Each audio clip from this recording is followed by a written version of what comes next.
नमस्कार दोस्तों, मैं अंकुर उपाध्याय स्वागत करता हूं आप सभी का आपके अपने YouTube channel share market analysis में।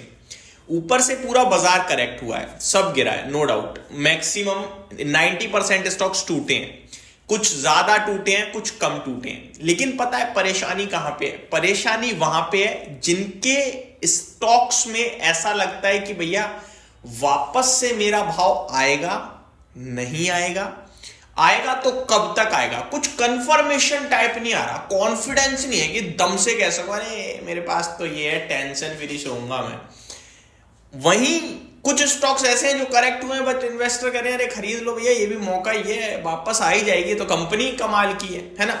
मैं आप सभी के साथ 4 ऐसी सरकारी कंपनियां शेयर कर रहा हूं दोस्तों, जिनमें बढ़िया करेक्शन हो गई है। इनमें से कुछ डाउटफुल है, कुछ कंफ्यूजन करती हैं क्रिएट, और कुछ स्टॉक्स में लगता है दमखम है। मेरे व्यू के हिसाब से मैं अपना व्यू, पर्सनल व्यू शेयर कर रहा हूं, और डिस्क्लेमर भी दे दूं कि भैया कोई बाय सेल के लिए नहीं है, मैं अपना व्यू आप सभी के साथ शेयर कर रहा हूं। ऐसा मुझे लगता है, हो सकता है आपका व्यू डिफरेंट हो, एंड ये वीडियो केवल जानकारी पर्पज से है। पहला स्टॉक है दोस्तों यूनियन बैंक ऑफ इंडिया। 117 पे आ गया है और 170 रुपए का हाई दिखाया है इसने। एक साल का उच्चतम स्तर इसका 172 रुपीज का दिख रहा है मुझे, जो 2024 के मिड में जून में लगा है दोस्तों। अब अगर मैं करेक्शन की बात करूं तो देखो भैया 30-35% शेयर ऊपर से नीचे आ गया है। ये तो ऊपर से नीचे आने की कहानी है, लेकिन यहां से वापस हाई लगाना तो करीब 40-45% रिटर्न आएंगे। लेकिन सवाल वही, क्या दोबारा वो हाई लगेगा? ये वही स्टॉक है दोस्तों जो आज से 1.5-2 साल पहले मैंने आप सभी के साथ 45 रुपए पे डिस्कस किया था कि मेरा व्यू बन रहा है, इसमें पैसा बनेगा।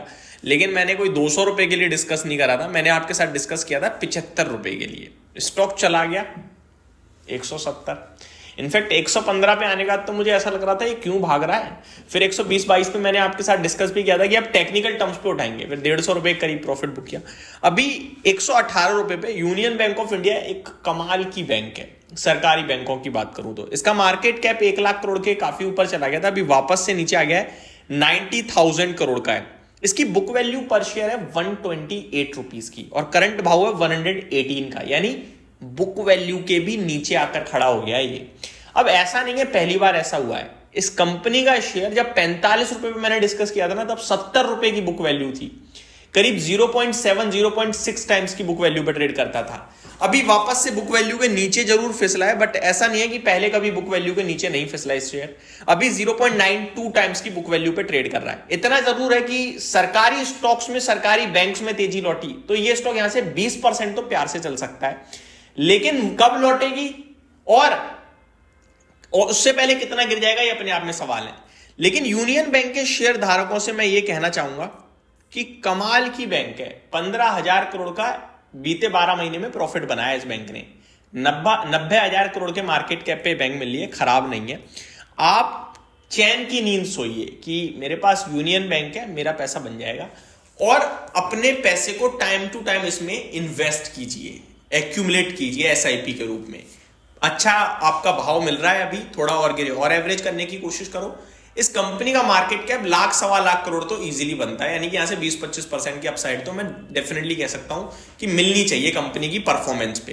तो यूनियन बैंक पे मेरे को लगता है आपको रिलैक्स रहना चाहिए और बाय ऑन डिप करना चाहिए। अगले स्टॉक की तरफ बढ़ते हैं आगे। नेक्स्ट है दोस्तों भेल, भारत हेवी इलेक्ट्रिकल्स। भेल की बात करें दोस्तों तो ये कंपनी मेरे समझ में ही नहीं आई। इसकी ऑर्डर बुक बहुत दमदार है, आप मेरे को ऑर्डर बुक दिखाओगे मैं चुप हो जाऊंगा, लेकिन मैं आपसे बोलूंगा पैसा कितना बनना है आप चुप हो जाओगे।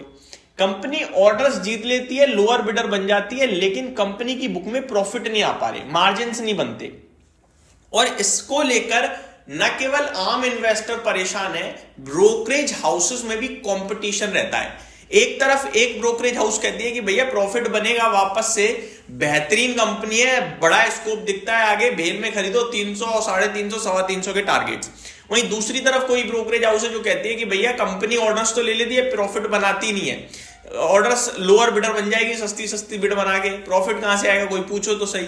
तो वो कह रहे हैं भैया 200, 250, 161 ऐसे टारगेट्स आते हैं। तो अलग अलग ब्रोकरेज हाउस भी इस पे रहती हैं। तो इस स्टॉक पे मैं नेगेटिव पॉजिटिव की जगह कहूंगा avoid. Avoid in the mean आपके पास है तो आप तो अवॉइड कर नहीं सकते, तो आप कोशिश करो फ्रेश एक्यूमुलेशन ना करो, जिस भाव पे आपने ले लिया उसके आसपास पहुंचे तो कभी एग्जिट मारने की कोशिश करो। देखो अवॉइड का मतलब ये होता है अगर आप 250 रुपए पे एग्जिट कर जाओ और 300 हो जाए शेयर तो आपको दर्द ना हो। अगर दर्द हो रहा है तो आप अवॉइड नहीं कर रहे, इसका मतलब आप उसको पे नजर बना के रखियो। अवॉइड मतलब कुछ, देखो मार्केट में 6000 शेयर है, कुछ आपको चुनने होंगे, कुछ आपको हाथ जोड़ने होगा, ठीक है। बढ़त और गेन्स और लॉस से आपको फर्क नहीं पड़ना चाहिए।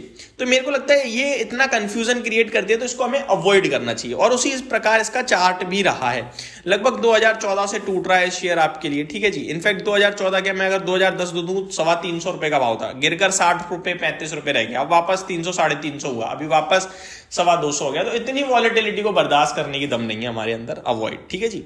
आगे नेक्स्ट है आपका IREDA, Indian renewable development agency.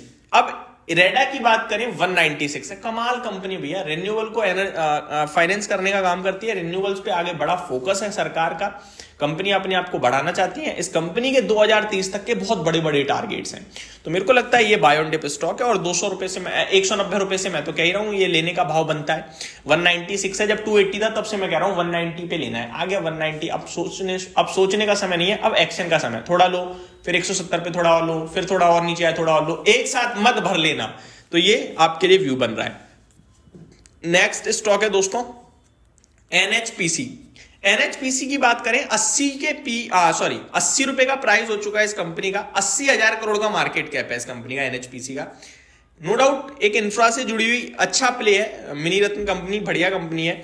80,000 crore का मार्केट कैप है, 27 के पीई पे है, 40 रुपए की बुक वैल्यू, 80 रुपए के प्राइस पे आपको मिल रहा है, यानी 2 टाइम्स की बुक वैल्यू पे ट्रेड कर रहा है। पीयर कंपैरिजन भी करूं मैं तो 33 का मीडियन पी है इंडस्ट्री का, और एनएचपीसी 27 पे, तो रीजनेबल है।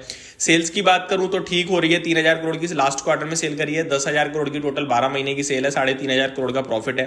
कंपाउंडेड प्रॉफिट ग्रोथ बीते 12 महीने में माइनस हुआ है, जिसमें शेयर का प्राइस ऊपर गया है, तो ये थोड़ा सा नेगेटिव है। शेयर होल्डिंग पैटर्न में प्रमोटर्स यानी सरकार के पास अच्छा स्टेक है, आप ये कह सकते हो, एंड एफआईडीआईज भी इंटरेस्टेड लगते हैं, पब्लिक के पास छोटा कैटेगरी है, तो ये स्टॉक होल्ड कर सकते हो आप। और कुछ और सीवियर डिप आए तो वहां एक्यूमुलेट कीजिए। अभी टेक्निकल्स थोड़े से खराब है, मेरे को लगता है स्टॉक अगर किसी भी रीजन से मार्केट की करेक्शन में थोड़ा 60-65 रुपए करीब मिले तो वहां ऐड कर लेना, वापस से 80-90 के टारगेट्स आपके बन सकते हैं। बाकी स्टॉक में तेज रनअप आ गया था 2023 नवंबर के बाद, 50 रुपए से सीधे 120 रुपए हो गया, तो थोड़ा डिप आ रही है, तो इसको आप देख सकते हैं एक्यूमुलेशन के लिए, बट ज्यादा फोकस मत कीजिएगा। कंस्ट्रक्शन में आप ज्यादातर दिग्गजों में रहोगे तो ज्यादा अच्छा रहेगा।